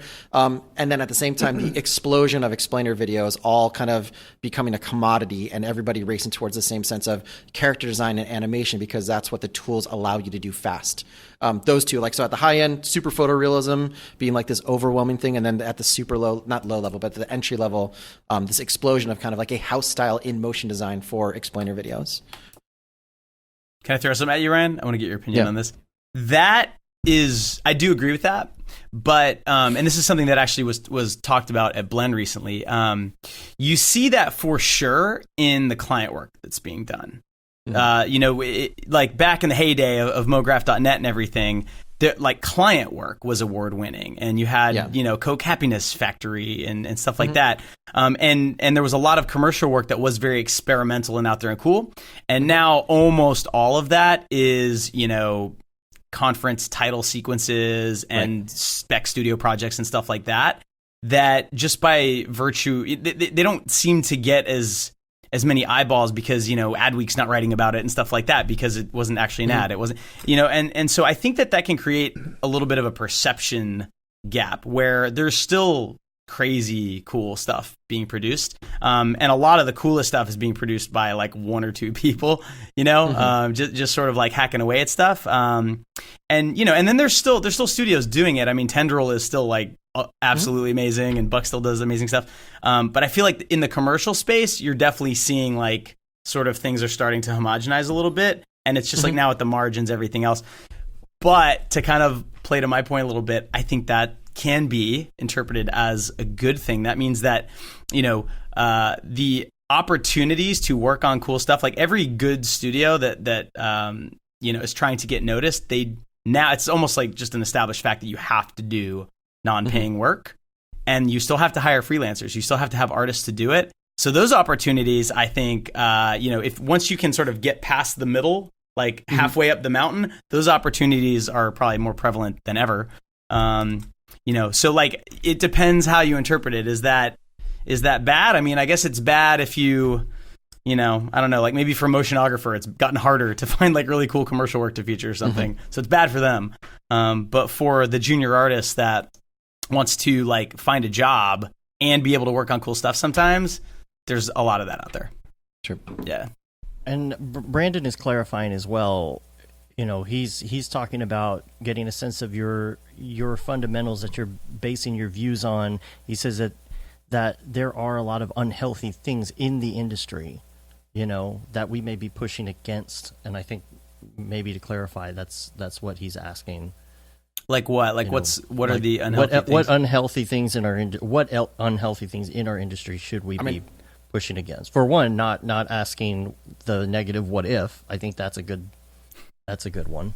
I mean, what would some other things be? My biggest one, honestly, and I'll say this every time, we need more people that don't look like Joey and I in the industry. Yeah. 150%. We need more women, and we need more people of not the same economic background making their way into leadership positions in the industry, flat out. And that's on all of us. The industry will change, and you'll see more voice and more difference and more pushing back when the people we're pitching to are starting to change. Honestly, like 3 years ago into the room with some clients that I'm still working with now, the room has changed, the temperature has changed, and our industry is not changing. And that's a big problem. And that happens at school, that happens at the entry point into the industry, it happens at the senior levels for who has a voice in the room directing, and then pulling all the way up to ownership. That's a huge problem. I thought you were going to say male pattern baldness, but I was waiting for it. Yeah, there'll be a pill for that sooner or later. Yeah, Someday. CRISPR, hang tight. there you go. Yeah, I'm ready. exactly. Right? Let's do it. Let's go to Adam Elder's question. His topic is about subcategorizing what we do. He said, should we start using classifications that aren't tied to a specific tool set? With the wide variances of art styles, niches, specialties, mediums, and the unique needs of service industries, using a catch-all name like just Mograph, or motion graphic artists as a title, is it time that we subcategorize this, or does it even matter? Is that the name? I know when I think Mograph, like motion graphics, and then I hear the term motion design, I kind of get a different vibe in my head. Is this something that is going to get so big that we need to start subcategorizing? I think it already is, Yeah, I think it does it. There's already people that call themselves interaction designers, right? That are doing UX prototyping in After Effects. And it's motion design. It's the same software. It's the same animation principles. It's all of that. It's just for a different application. And so it's already happening. Motion designers who work primarily in 3D, sometimes you go to their portfolio, it says 3D artist, doesn't say motion designer. To me, it's always about who's your client and who are you talking to. If who you're talking to are studios and you say motion designer, they know what that means. If who you're talking to are, sports brands and you want to work on marketing videos for them, maybe motion designer is not the best term, right? Maybe there's something else that makes more sense. If you know that they have a motion design department that needs animators, maybe you say animator. And so I think it's kind of the same philosophy that marketing companies have now, where you sort of micro target. You don't say the same thing to everybody. I think that's useful in motion design. I did this article a while back, not the article, not that one, but a different article on motionographer, and I got a bunch of sort of quotes from people about their industries, and Adam Plouffe actually said something really I thought was profound. He said, motion design isn't like a thing you do, it's a set of tools you possess, and you can deploy those however you want to. And I think if you have that mentality, you say, oh, I know motion design, but I'm actually a UX interaction designer or something like that. Yeah. God. I mean, that's what he elaborated on in there a little bit, because when it comes to people who are hiring, sometimes it's hard for certain people to even, some companies don't even know what they need, And so when it comes to somebody hiring, what do they need to be more specific on what they're asking for and saying, oh, I need UI done, let me call a motion graphics artist. Yeah. I mean, I think that ends up taking care of itself, right? Like, we're a nascent industry. We're 20, 30 years as a thing that has a name. I feel like motion design exists for universities to have a department to have an overpriced kind of education, right? The film industry, right? People, writers, cinematographers, directors, producers all go to film school, right? And they may say they work in the film industry, but when you ask them what they do, they don't say, I'm a film worker. They say, I write scripts, right? They say, I'm a best boy, I'm a grip, I'm a DP, right? Like, it's just a case of like us figuring out how to explain it. And like Joey said, 90% of our job, most of the time, if you're speaking to clients, is knowing your audience, right? So you need to know who you're talking to and what they need. I don't even know how many demo reviews I've done over the last 2 years since I started doing open office hours. And that's probably the first thing we say is, as soon as somebody has a title card, if it says their name and 2019 and reel, that's where we stop. I'm like, why are you taking the most important part of your reel that it introduces what you do to someone? And then the first thing they say is like, well, I'll just put motion designer. I'm like, so then who are you going to tell that you're a motion designer? Should you tell them you're an After Effects generalist? Should they tell them you're an illustrator? We have a weird tendency to just put the umbrella on top of it and not explain who we are and what we do. So yeah, I don't know. I feel like it's an overarching title that can get specific when you need it to. All right, well, let's move on to Mark Sonosia's question. We're going to get into the online school topic a little bit here. All right. We talked about it with Brandon a little bit. So we'll talk about a bunch of that here. First of all, let me read the question. Mark says, with the whole online education thing, are the courses and tutorials being offered today creating a new wave of, quote, bricklayer motion designers? We said the word. Everyone drink. Everyone drink. Lots of educational resources for technical knowledge, but not many about the larger creative process, creative direction, art direction, etc., collaboration, producing a project. To a certain degree, I feel like these are things you pick up in a traditional school environment without really knowing it. Collaboration is a huge part of learning, and it's hard to get that online. Can I jump in real quick and just say something that Joey said earlier about when you leave school, if you go to a traditional school, like, you don't come out with all the knowledge and all the know-how. Right. And it's very interesting. For me, after I got out of college, I was amazed when I went to go work at a studio and saw some of the higher ups still looking at YouTube videos. Mm-hmm. That was amazing to me. I was like, wait, so you didn't learn it all in college? So this is okay for us to do, to actually look at these YouTube and not know everything there is to know? I don't know. I think that's a very interesting point. Yeah. All right. Yeah. Who wants to go first? All right. Mr. Joe, do you want to go first, or you want me to go first? Here, let me tee it up for you. I'll throw you stuff off.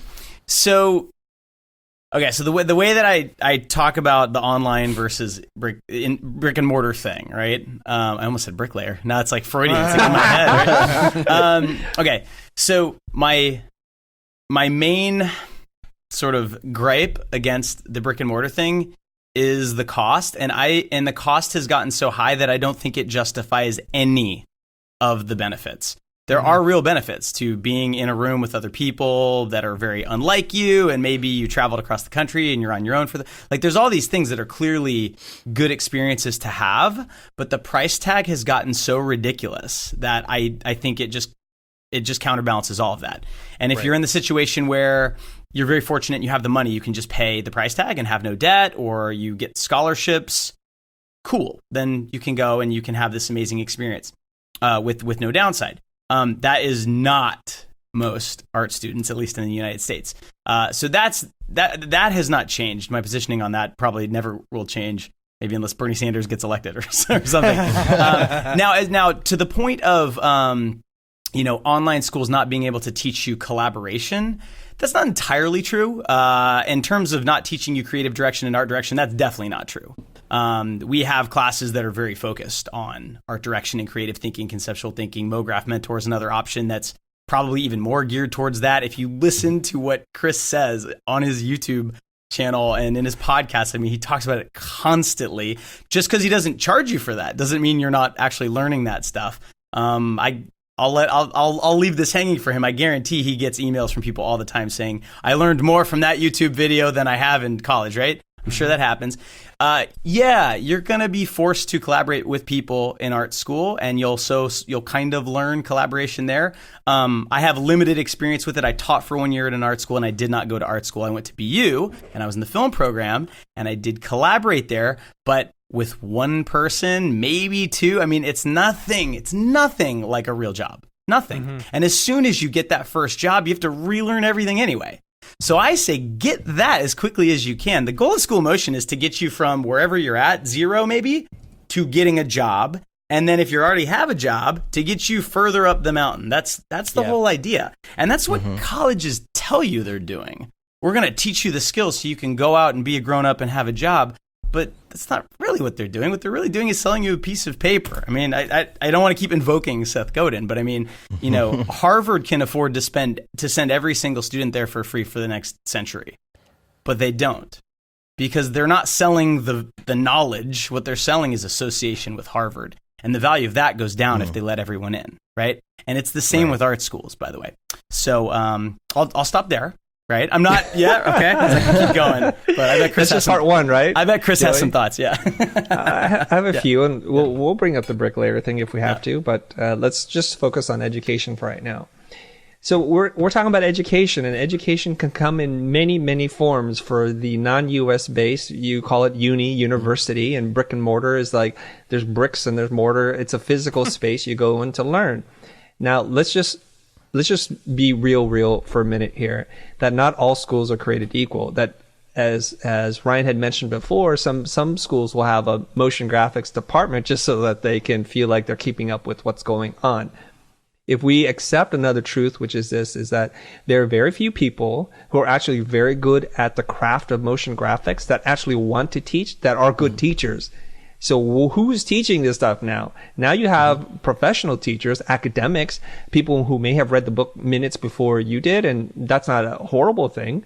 So now we're in a program and we're sold a bill of goods, and I think we do the best job of selling it to ourselves to say, if I go to the school, if I'm a good student, if Johnny shows up, if Mary shows up every single day, I'm going to have a guaranteed career. I'm going to make $100,000 and then this path. I'm going to learn how to collaborate. I'm going to learn how to art direct and come up with creative ideas, conceptual thinking. Then you've lied to yourself. I think a lot of this has to do with personal responsibility and taking accountability for what it is that you learn and how you move through the world. Whether you do it through a 4-year program, a 2-year program, or no program at all, that's entirely up to you. Because this is like the difference between reality and fantasy. You buy into this thing thinking, I switched my brain off, I'm going to go to school and I'm going to learn all these things. Now, unlike Joey, I actually did go to a private design school, and I actually did teach there for 15 years. The things that you're talking about wanting to learn that you think is exclusive to a university model versus an online school, most of it is not real. Most of what you were talking about, you learn on the job. So school, online or physical school, is just to get you good enough to get you considered for a job. My first job out of school was to work in an ad agency, and I had to collaborate with another human being. I found the process extremely awkward. I was super self-conscious because I had actually never worked with another person in a way that we had to share ownership of a project before. And it dawned on me at that moment, having spent a lot of money and time in school, that very little of this was preparing me for the real world. So you're totally mistaken if you think once you get that degree and you get the job that the learning has stopped. It's just the beginning, and it should never end if you want to continue to grow and progress. Okay. Now, I think the bricklayer thing, I'll just leave it there for now, unless somebody wants to directly ask me about that comment. Otherwise, I'm going to leave it alone. Ryan? And pause. This could go forever. My whole point about online versus like brick and mortar, outside of the fact that I think most brick and mortar are uniquely not positioned well to train people in this industry, is that this conversation always becomes a very North American centric point of view. In my time at Mograph Mentor, I think the thing that was really, really illuminating was there are a lot of people that desperately want to be a part of this industry that are looking for a curated personal mentorship or /hero. Sorry, Chris. Point of view that is not possible no matter what. Like if you're in places in Africa, if you're in certain places in Southeast Asia, there's no chance that you're going to be able to get a Goblins level or SVA or Art Center level education being taught by someone who's working in the industry. But these online schools do allow for that opportunity at a very effective cost. That, yes, are they not getting everything that the kind of quality of life that you would get from being for 4 years at a university would provide you? Absolutely. But there are a lot of people. Most of my classes are built of 1 or 2 people in the States and a lot of people from all around the world at the same time talking to each other. There's a million other reasons to say yes or no to online versus brick and mortar, but for that alone, I feel like I'm at least thankful that online school opportunities exist. Preach. And that's all right. Anything else to add to that school conversation before we? Do you think we answered it? Well, that's the I see thing. something. I see something going on in the chat bubble. It's kind of hard for me to read it, but I see Mark's kind of he's elaborating, and he said, he's you know, curious that if people are making worker bees. You yeah, know, well, I think classes are worker bee teaching is a you more about euphemism for the word. That, Say it, Joey. Just say it. Okay, so 2 things. One, no, I don't think that's what's happening. Because honestly, like, I mean, I can't speak for other online schools because I don't know their curriculum. Or their intent. I'm pretty sure none of them are saying we're setting out to create an army of worker bees that will, you know, basically be a button pushing After Effects monkey so an art director can come in and tell them where the pixels should be. No one's trying to do that. And I think if you look at like online training specifically for motion design, 10 years ago, it was almost entirely software based, technique based. Here's how you do this, right? Here's how you make flames, and here's how you use the displacement map effect and stuff like that. None of our classes are like that. Sometimes they're marketed a little bit that way because, like, kind of as like a Trojan horse. Yeah. Because that is still what people, especially beginners, think they need to learn. And then as soon as they're in, we're like, and here is value structure, and here is how easing works, right? And so, like, you know, our goal, it's interesting. Like, I remember when I was teaching at the brick and mortar school, the idea was that, you know, we want people to sort of go into the industry and become art directors and creative directors, right? And I just want people to be happy, right? It's much simpler for me. I want our students to be what they want to be. If they want to be creative directors, taking school motion classes might help them, but it's not going to make that happen. They're going to have to do a ton of work on their own, at their company, doing personal projects. And there's not a school that can give that to you. That's life. And so, you know, I think that, like, you know, when you're starting out, you go through a worker bee phase, and that's normal, and it's probably good. And I'm also not opposed to the idea of people paying their dues. I certainly paid mine, and I see people pay theirs, and I don't think there's anything wrong with it. So I think that, you know, like, and I don't know where the question's coming from, if it's like a fear of we're oversaturating the market with people who know the software but have no desire to do the creative part or don't even know that that's a thing. Yeah. That's not the case. That's not what I'm seeing, and that's certainly not the intent. Yeah. That's definitely been the reaction I've gotten. I've had people come at I don't know why, as a representative of like this world of the School of Motions, the Mograph mentors, the futures, that there is a pushback from some people thinking like, oh man, you guys are ruining it because you're letting everybody in. You're going to oversaturate. Now what I do is going to be worth a lot less because the barrier to entry was the tens of thousands of dollars a year, for your education, and that kept the tamp down on how many people could actually do it. And then that's an argument we talked about a little bit, but I won't stand by it all. That more people learning how to do this and entering in isn't the reason why you're not getting work right now. You know what it is? I think the question, part of it, Meek, is kind of reading between the lines a little bit, if I may, and correct me if I'm wrong, is that there's a little bit of tribalism and protectionism where it's like, it's been good and I had to go this route, and I don't like that fact that other people are entering the market and dang, their portfolios look pretty good. So the way that we excuse ourselves, again, of personal responsibility, is to label them as, oh, they're just dumb worker bees and they don't have an ability to think. Well, no, they've learned, and I've taken Joey's class. It's incredible. And if he taught the same thing in a brick and mortar school, there would be zero difference here. We have to take things not on the platform which they're delivered on, but the quality of the content that's being taught. And I'm not going to get off a podcast without quoting Jim Rohn, so I'm just going to do it. All right. Do it. So don't wish for things to be easier. Wish for more skill. So when you're threatened by somebody, that's an alarm signal. Don't interpret that as a negative way to react, but say like, hey, there's an opportunity here for me to go and learn, so that there's more distance between me and the people I'm theoretically competing against. We'll get into that competitive mindset later, but really, if you're threatened by the robots, the AI, or this influx of new graduates, whether they're from an online school or from a traditional university, just realize, man, you got to sharpen your skills. You got to keep learning new things. Maybe this is the year that you crack open C4D and integrate 2D and 3D together. Or maybe work on your cell animation skills, because that can't seem to be replaced by AI right now. I think that there's not a definitive answer to all of this. We've talked about this on a couple other shows, and it just seems to me like there are a lot of people in this world where brick and mortar will benefit them, maybe not for Mograph reasons, but for other reasons, which is understandable. Ryan, you and Brandon had quite a great debate in our Slack channel about this a while back, and it was good. It was done in a really great, a great, I don't know, just it. I don't even know how to describe it. It was very well done.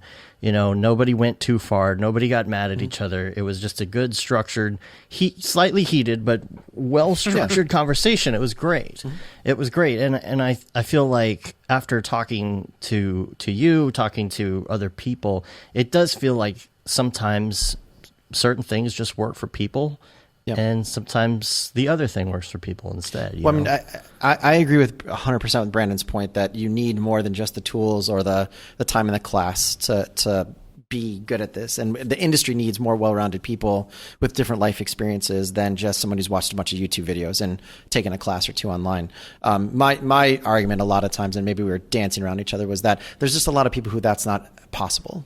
Right. And the fact that these online schools exist. I don't think a lot of people actually, and maybe this is part of just the advertising that Joey's done such a great job for School of Motion. And you heard him talk about this. There's a way to sell something for people to understand what it is. But then when you get there, the understanding's another layer or two deep. I've also taken a couple of the School of Motion classes just to see what's going on. And I think that there's a little bit of disservice, even some ways, the way the advertising goes, because the things that people are complaining about happen there.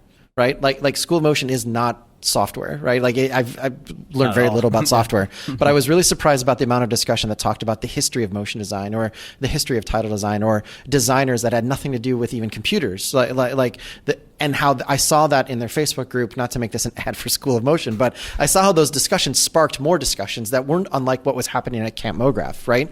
You're around other people, everybody has different experiences, and someone said, oh, you're working on this. Have you seen this artist poster work? And all of a sudden everybody's looking on like their phones looking at something, and then people are drawing based off of that. That environment happens legitimately. I still miss the happy accidents that happen at a school that I feel like technology is slowly, with Slack really becoming easy to have conversations, and with stuff like Zoom and these things, that will never be fully replaced. And I do agree with Brandon that we need people with the happy accident of having to take a humanities class that you never wanted to take and then being exposed to something that changes the way your work happens, that is needed. But I also feel like there's a lot of people who it's not a reality, and that shouldn't be a forced limiter from them getting into the industry as well.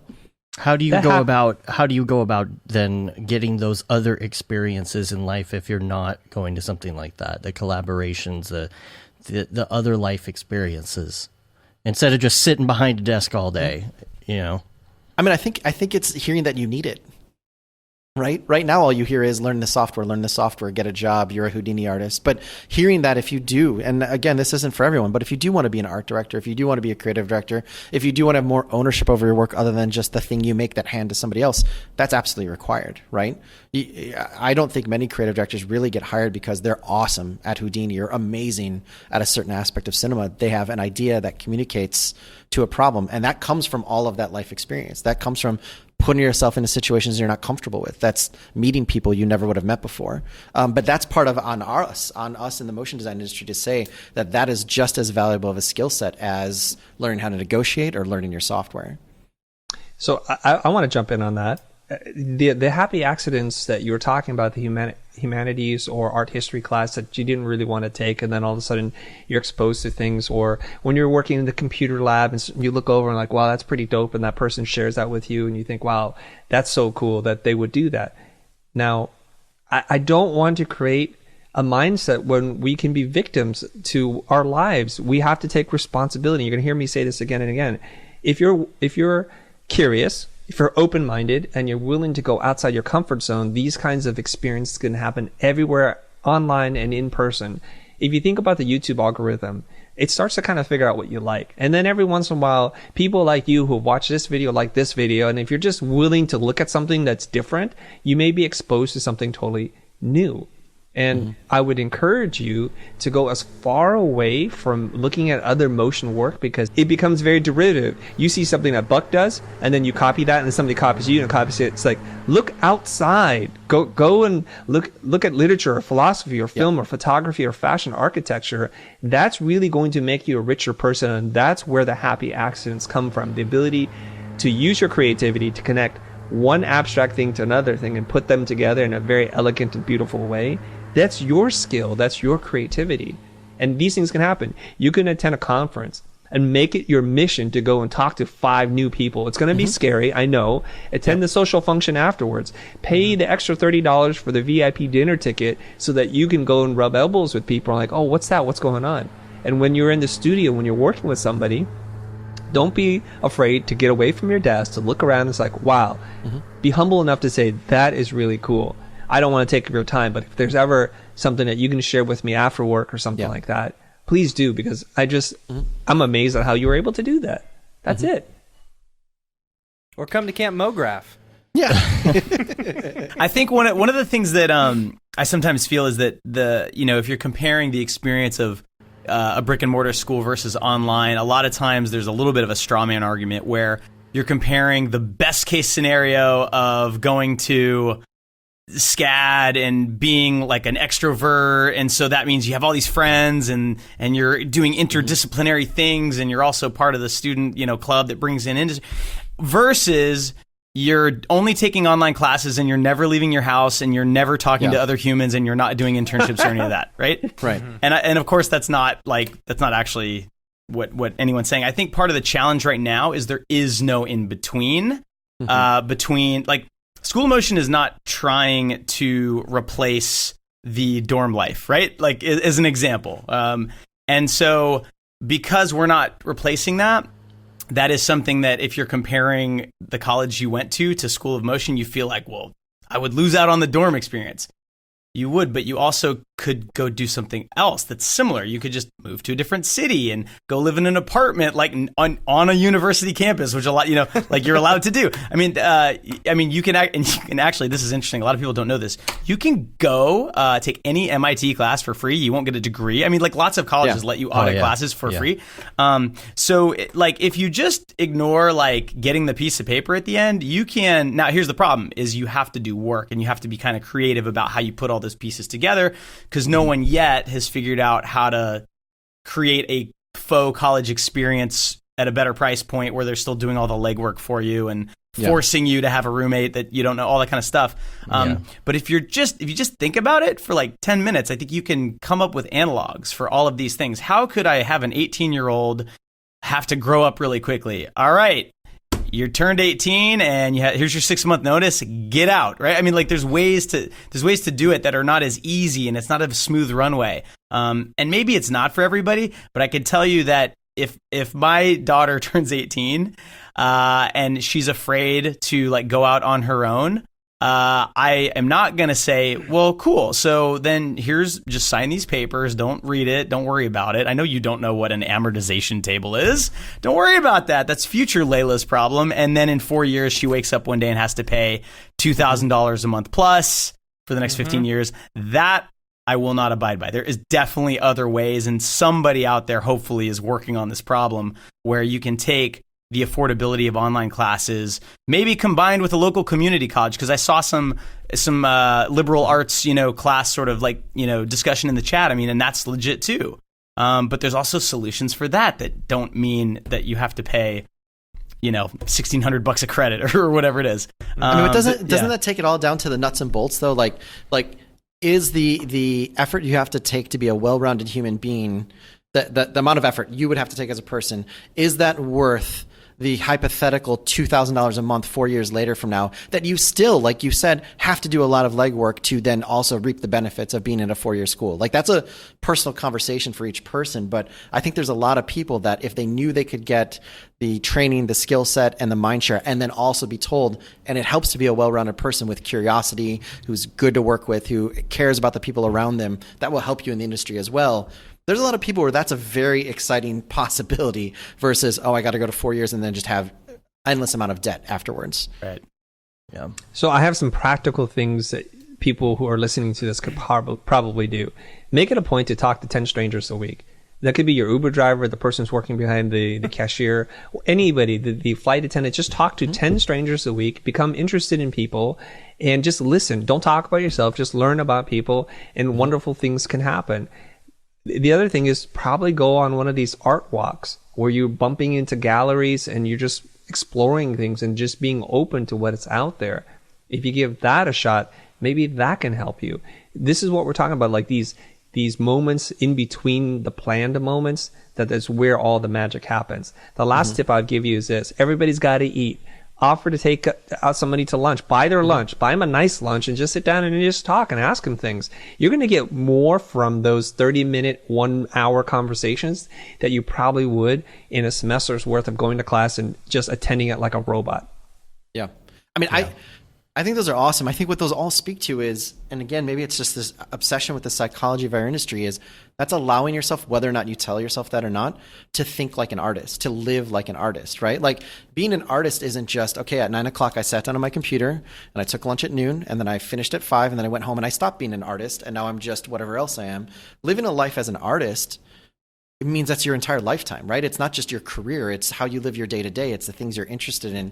It's who you're interested in. It's your curiosity. Your inspiration isn't just something for work, right? Like I feel like there's something in the industry, and I've had people do these open office hours talks with me where they literally like, you know what? I'm not an artist. I'm not an artist. I'm a whatever word they may say afterwards. And it's almost like they're trying to talk them out of the fact that what they do day to day is create something out of nothing with someone's interpretation, with a kind of desired response at the end. And they're almost like not allowed or afraid to even bring that up. Like what you're talking about is what I wish more brick and mortar schools would actually teach and instill into people, that's what we're teaching you. Those tools will last a lot longer than any of your individual software tools that you'll gain and lose and gain again later. But to me, that I don't know why it's in the industry that not everybody feels like they have the capability or desire to be an artist when that's what they're being asked to do. And that's how you transcend becoming a bricklayer. Oh, wow. Look at that. Put a button on it. Around. I just tried to put that cherry in there. on top right there. And the sound effects just came in. I love it. There Let's we do go. this. That's actually a great segue into the next question. The thing about Camp Mograph was there was a lot of getting back to your artistic roots going on there, And we have a question from Noah Wool. Hopefully I pronounced that correctly. And I'll read the first part, and then I'll kind of paraphrase the second part here.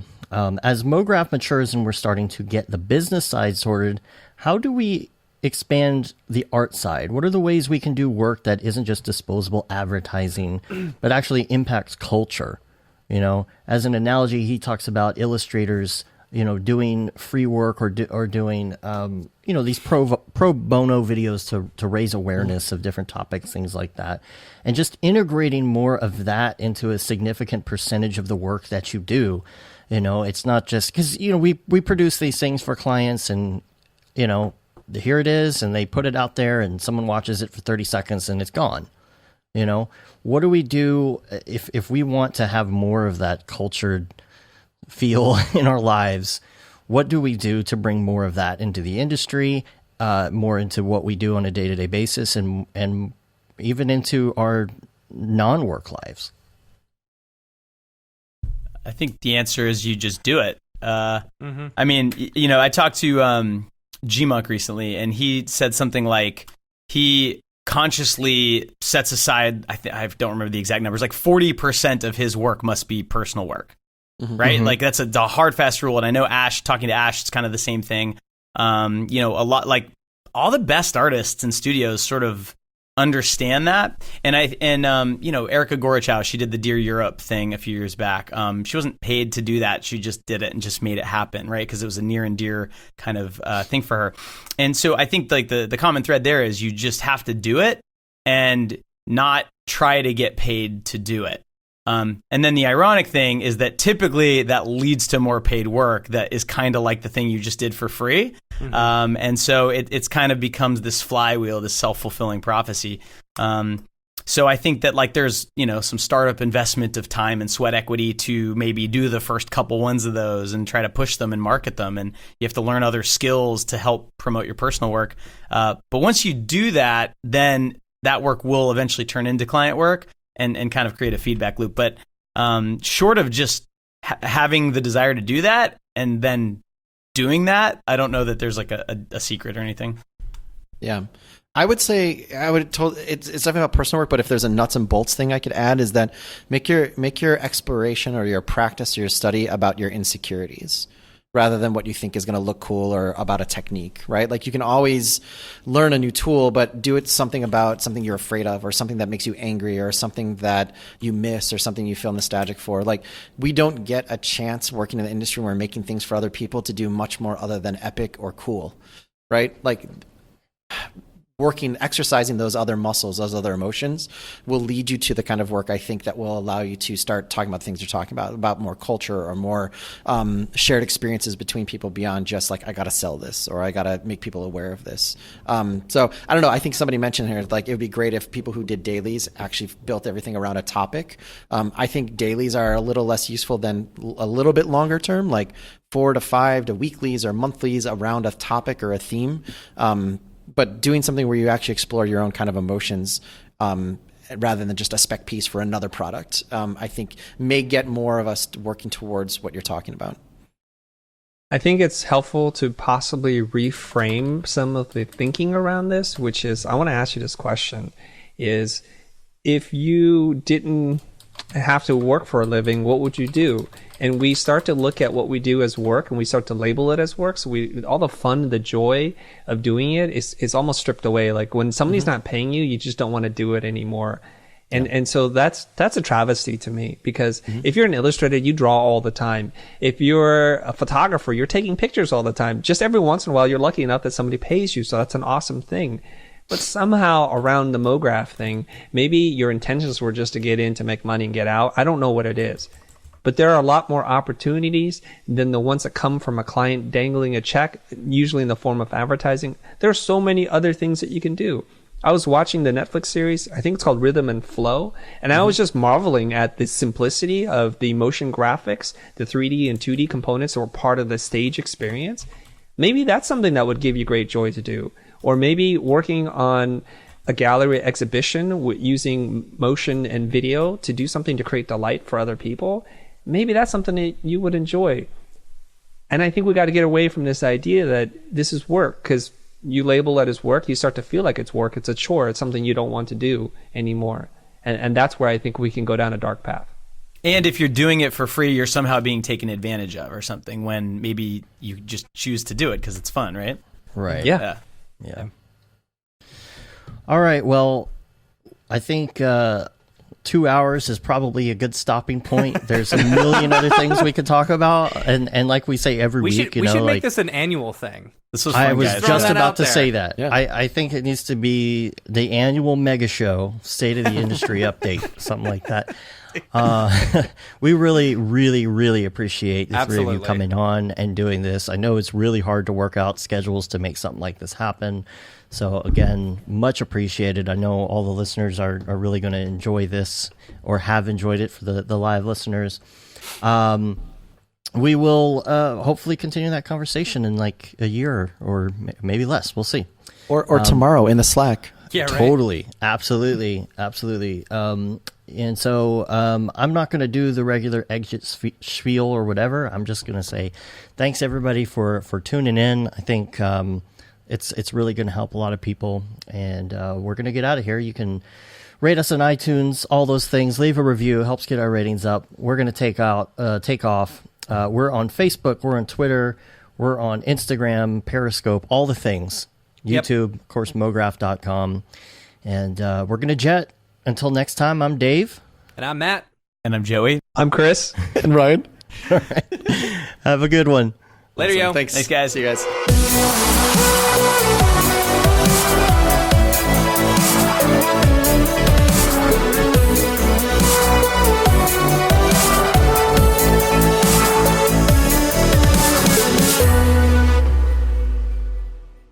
It's pretty good, I guess. Mograph.com, an online resource for motion graphic artists. Start your week with the Mograph podcast. Industry news, interviews with your favorite artists, and terrible humor. Watch live shows and interviews from Mograph events like NAB, SIGGRAPH, Half-Res, and local meetups. Our Mograph Talks feature live demos and motivation from artists all around the world. Sometimes you gotta make stuff that you're not gonna put on your reel, and I'm not here to judge.